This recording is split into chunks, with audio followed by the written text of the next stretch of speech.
Hello, everyone. I'm Carson Courier. Thank you for joining us for this 13 Plus FastCast. And I'm Mary Coleman. We want to begin with two investigations that we've been following here at home. Here's some video of the scene from one of them. Right now, Tucson police are investigating a double homicide. This happened in the area of North Tyndall Avenue. That's west of Park and south of Fort Lowell.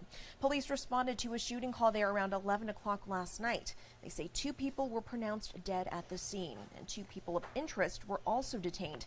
That's the only information they have shared so far, but of course we will let you know as soon as we learn more. Tucson police are also investigating a fatal shooting. It happened around 9 o'clock last night.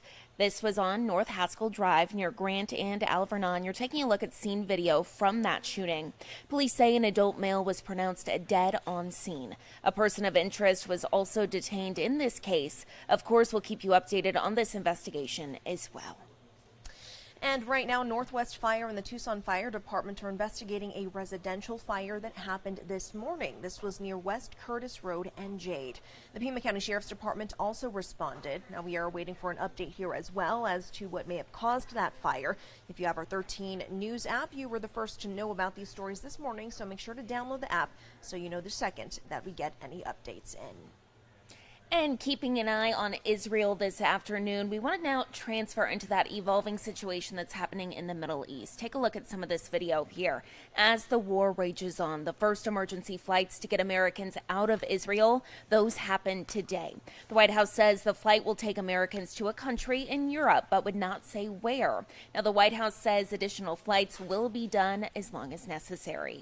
And this comes as more than 1 million people have been told to evacuate from northern Gaza and head south. Israel would not confirm its military plans, but the evacuation is likely ahead of the use of ground forces in its war with Hamas.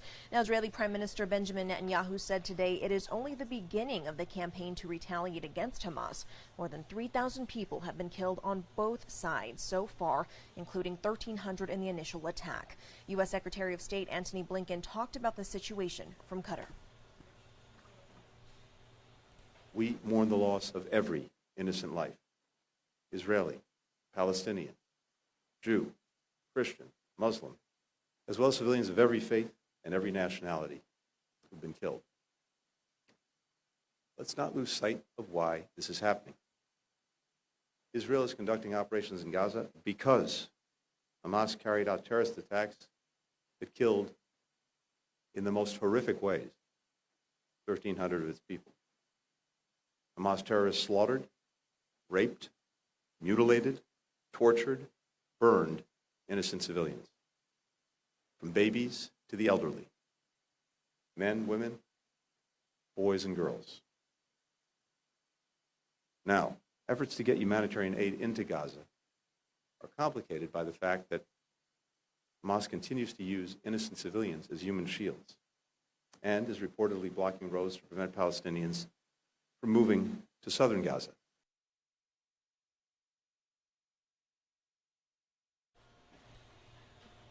Police departments in the Washington, D.C. area are beefing up security, and some area schools are closed amid nationwide protests and attacks in Israel.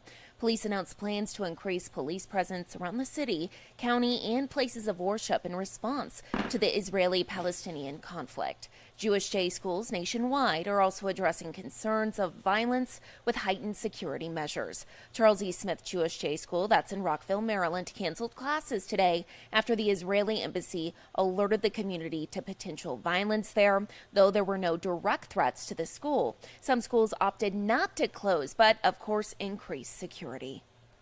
And in Washington, D.C. this afternoon, House Republicans chose Representative Jim Jordan as their nominee to be the next speaker. This comes after Steve Scalise, who won a secret ballot to vote earlier this week to be the party's nominee, suddenly withdrew his name.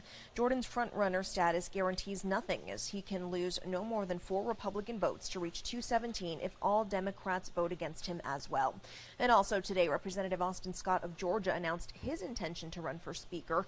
Republican Tom McClintock of California tried to nominate Kevin McCarthy, who was just removed from the position, but McCarthy told him that would not be productive. No votes are scheduled this afternoon, as many lawmakers have left town for the weekend, and until the new speaker is selected, the House cannot pass legislation, which includes a resolution for Israel. A lawsuit to block former President Donald Trump from the ballot in Colorado is going forward. Trump lost the first of several attempts to throw out a lawsuit that seeks to block him from the 2024 presidential ballot in Colorado. The lawsuit is based on the 14th Amendment, which bans office holders from future elections if they aid or engage in an insurrection. A district judge this week rejected Trump's bid to get the lawsuit dismissed on free speech grounds. Trump still has several pending charges against the case, which was initiated by a liberal government watchdog group. And in your health news this afternoon, Kaiser Permanente has reached a tentative deal with the union representing tens of thousands of employees nearly a week after a historic strike. The healthcare giant made the announcement of the tentative agreement on social media this morning. Now, the details of the deal were not immediately known, but the union had been seeking better pay and improved staffing levels at Kaiser hospitals and other facilities. Workers walked off the job last week for 3 days, which was the length of time the strike had been scheduled to run. It was the largest ever healthcare strike in U.S. history. The coalition of unions was threatening an even longer strike next month involving more workers if a new deal was not reached by the end of the month. Now, another strike could still happen if they vote no. And here at home, you have a chance to check out a partial solar eclipse. As we've reported, more than 80% of the sun will be covered by the moon. TEP says it will have some impact on the solar grid. Leaders say they expect to lose about 285 megawatts of solar energy production. Now that's enough to power 90,000 homes. TEP says they have plenty of power on hand and have made arrangements to have more power to cover any losses. Most of us will see the start of the partial eclipse starting at 8:10 tomorrow morning, the peak of that eclipse at 9:31. And meteorologist Mark Murray joins us now. Mark, lots of eyes to the sky as we are waiting for this eclipse. Only if you use the proper yes, eye actually, protection. good point. Yeah. Good point. Yeah. We want to keep our vision. As you mentioned, we'll have about 79-80% of the solar disk covered, but even that thin little sliver of the sun is still more than enough to permanently damage your eyes, so use Good caution reminder. tomorrow. Okay. Absolutely. Now, this is a kind of a cool thing because almost everywhere is going to get a chance to see the eclipse. I put together a graphic here of the see it. U.S.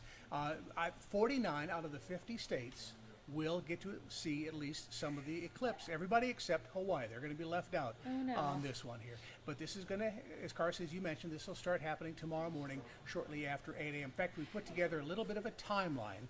The partial eclipse, 8:12 a.m., maximum eclipse, 9:33 a.m., and that's when about 79% of the disk of the sun will be covered. Now, if you want to get the most out of this eclipse, you could see as much as 90% covered, leaving that ring of fire. But to do that, you've got to drive to like Albuquerque or maybe to extreme northeastern Arizona. So we're not going to get that ring of fire effect here in the Tucson area, but still not a bad eclipse, and the partial eclipse then ending just after 11 a.m. Let's take a look at it hour by hour. There are going to be some high clouds early in the morning.